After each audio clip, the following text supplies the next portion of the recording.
Assalamualaikum warahmatullahi wabarakatuh. Hari ini saya akan membahas mengenai biografi. Sebelumnya kalian sudah paham apa itu biografi dan apakah kalian sudah membuatnya? Baik, sekarang kita bahas ya.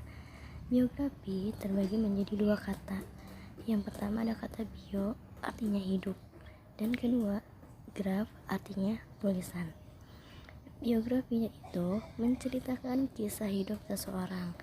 Jadi, jika kalian ingin membuat biografi, kalian harus mengetahui dulu kisah hidupnya seseorang itu seperti apa. Nah, lanjut. Perbedaan antara biografi dan autobiografi yaitu, jika biografi riwayat hidup seseorang yang ditulis oleh orang lain. Kalau autobiografi yang ditulis oleh diri dia sendiri. Seperti itu ya. Ada yang belum paham? Jadi, yang kalian bisa tuliskan biografi itu seperti tokoh-tokoh terkenal yang sudah mempunyai prestasi. Jadi kalian harus mengetahui perbedaan antara biografi dan autobiografi. Biografi itu ditulis oleh orang lain, sedangkan autobiografi ditulis oleh diri dia sendiri ya. Ingat ya. Selanjutnya mengenai hal-hal dalam biografi. Yang pertama itu ada data pribadi tokoh. Apa saja sih yang termasuk ke data pribadi tokoh? Yaitu dimulai dari nama tokoh, latar belakang tokoh, riwayat pendidikan hingga riwayat pekerjaan tokoh tersebut. Dan yang kedua, hubungan tokoh dengan keluarga atau dengan kerabat dekat. Nah, hubungan tokoh dengan keluarga itu atau dengan kerabat dekat yaitu apakah keluarga tersebut sudah mempunyai prestasi yang begitu banyak, dan hubungan dengan kerabat itu apakah kerabat tersebut membantu dalam adanya prestasi yang telah tokoh berikan atau tokoh telah capai gitu kan. Yang ketiga ada cita-cita. Nah, cita-cita tokoh tersebut tuh seperti apa? Apakah dia ingin menjadi sastrawan, ataukah tokoh tersebut ingin menjadi musisi dan lain sebagainya. Nah, kalian harus mengetahui dulu dan cari cita-cita tokoh tersebut. Selanjutnya ada karya atau prestasi. Nah, karya apa saja sih yang sudah tokoh capai, atau prestasi apa saja yang sudah tokoh capai dalam saat ini ya, begitu dalam hal-hal biografi. Oke, selanjutnya kita bahas mengenai struktur teks biografi. Yang pertama yaitu orientasi. Apa itu orientasi? Orientasi itu berisi mengenai latar belakang kisah atau peristiwa dengan menggunakan kata siapa, kapan, di mana, dan bagaimana. Contohnya, siapa nama tokoh tersebut, kapan tokoh tersebut dilahirkan, di mana tempat tinggal tokoh, bagaimana tokoh bisa mendapatkan sebuah prestasi yang telah ia capai. Seperti itu. Yang kedua itu ada kejadian penting. Kejadian penting di sini menceritakan berbagai rangkaian peristiwa yang telah disusun secara kronologis. Nah, jadi kejadian penting di sini mengenai prestasi-prestasi yang telah ia capai ya, yang ditulisnya. Dan yang ketiga yaitu reorientasi. Nah, di sini ada pernyataan kesimpulan dalam rangkaian yang telah ditulis atau diceritakan oleh tokoh tersebut. Biasanya dalam reorientasi ini ada yang ditulis dan juga ada yang tidak ditulis dalam biografi yang telah dibuat oleh tokoh tersebut ya. Selanjutnya kita bahas mengenai kaidah bahasa teks biografi. Yang pertama itu menggunakan pronomina. Apa itu pronomina? Pronomina adalah kata ganti orang. Yang dimaksud di biografi ini menggunakan pronomina orang ketiga tunggal, seperti ia, dia, atau beliau, dan bisa juga dengan nama tokoh tersebut atau nama panggilan tokoh. Misalnya, Susi Pujiastuti adalah ibu dari 3 orang anak. Ia sangat menyayangi keluarganya.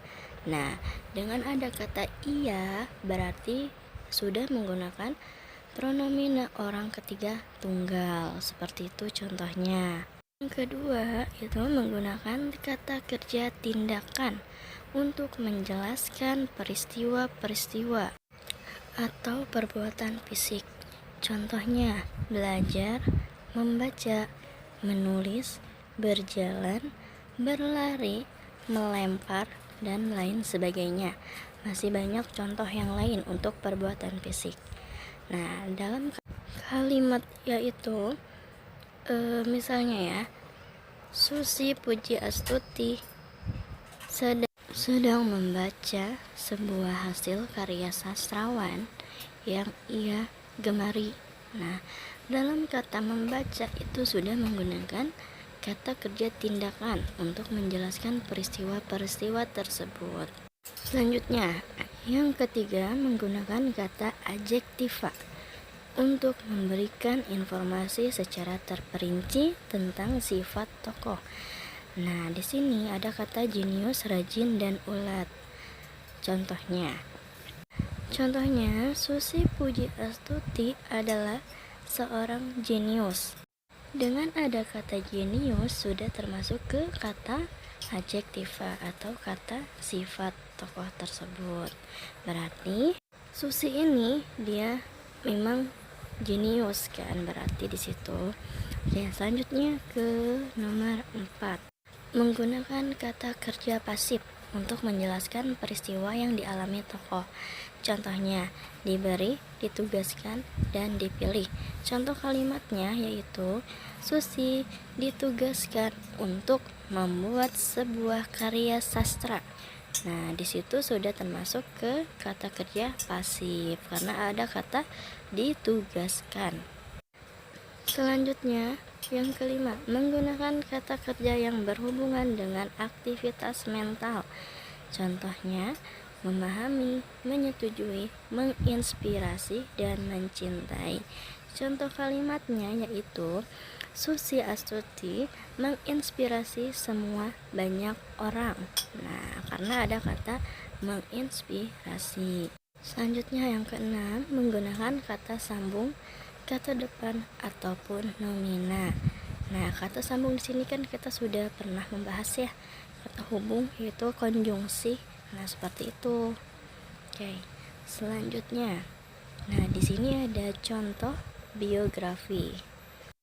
Sudah ada berbagai macam warna ya di contoh biografi tersebut. Nanti coba kalian lihat warna apa saja yang terdapat. Nih, lihat nih. Oh, yang tadi warna merah itu pronomina ya. Warna kuning kata kerja tindakan dan lain sebagainya. Nah, di sini juga ada beberapa biografi mengenai Buya Hamka, itu sastrawan Indonesia. Bisa kalian baca. Dan yang kedua ini ada sastrawan Indonesia juga ya. Bisa kalian baca. Oke. Cukup mudah kan mengenai materi biografi? Jika kalian ingin menanyakan, silakan bertanya di kolom komentar di bawah ya. Karena kita sudah memasuki pembelajaran online.